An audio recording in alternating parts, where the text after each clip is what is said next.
This month is all about you, Scorpio. It's October 2022, and I'll start the the chart moving here so we can explain why it's all about you. But first, the first week or so of the month is a little unusual. You've got this combination of Venus and the Sun transiting this low-key 12th house of your horoscope. Venus is your principal marriage planet, ruling the 7th house.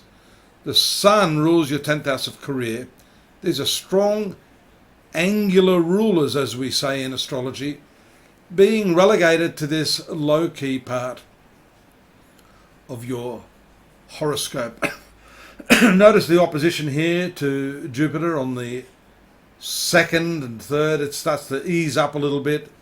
This indicates a lot of waste, a lot of expenditure of energy, and probably expenditure of finance as well. So you're spending a lot of money.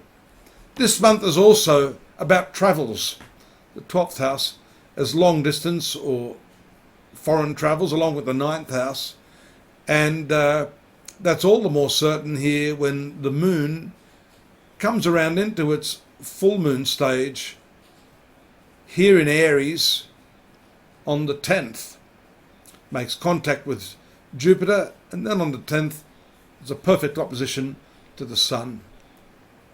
Therefore, you've got the influence of the 9th house, which is the principal area of long journeys, on these two planets in the 12th house of emigration and foreign stays. So some of you may actually be looking at some journeys, some travels, which are indicated by these transits. The 12th of October, there's a nice triangulation of the Sun to Saturn. That's got to do with reconnecting with family members from your past, some opportune connections with real estate agents or people associated with land and housing, because this retrograde Saturn is in the 4th house. So this retrograde movement here, if any of you are looking at selling property, that may have been a problem. Saturn is the principal ruler of your property, along with Uranus in the 7th house. Both these planets, as you can see, are indeed retrograde right now. So that could have been holding things up for you in that area of your life. Fret not, because Mars also is in the 8th house. That's going to take a while to step out of this position, and before the month is out, it's going to also go retrograde. The good news, however, for your profitability in friendships, social life, pardon me, is Mercury ruling this area of your horoscope, although in the 12th house, moving direct. That's a good omen. For some weeks it had been retrograde here, creating some confusion or doubts about the way in which you should proceed in your social life, in some business transactions.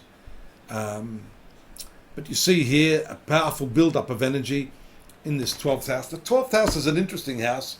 It has a lot to do with your past, how you deal with the experiences of your past. And because some astrologers say this 12th house has to do with your past sorrow, the movement of the moon here is going to be very, very telling. It first makes contact with Mercury. So you're going to be imagining a lot. I don't want you to imagine too much. On the 23rd, the Sun and Venus move out of that 12th house, bringing all that past karmic energy into your sun sign. And on the 25th, the new moon happens to be a solar eclipse here. This is very, very potent, especially for people born in the very first few days of Scorpio. This is going to bring with it a new lease of life, a new insight into yourself based upon the way in which you have processed the past. It's important not to drag the past around with you and have regrets, but to start to feel that attitude of gratitude and understand that whatever's happened in the past has been destined to reshape you in a positive way, to move you into the future equipped with a deeper and broader understanding of things. Mercury moves into this position as well on the 30th, and the month completes with a retrograde Mars, one of your rulers, in that 8th house, starting its backward motion to also add some additional information through this 8th house. The 8th and 12th houses seem to be important this month for resolving issues of a deeper spiritual nature. Fortunately now you're ready to move forward with a brand new, fresh perspective on yourself. That's a positive thing for sure. So, pop on over to astrology.com.au. There's more there which will highlight some of the additional aspects I may have left out here, the transits for the month of October 2022. Don't forget to subscribe. You've got to subscribe.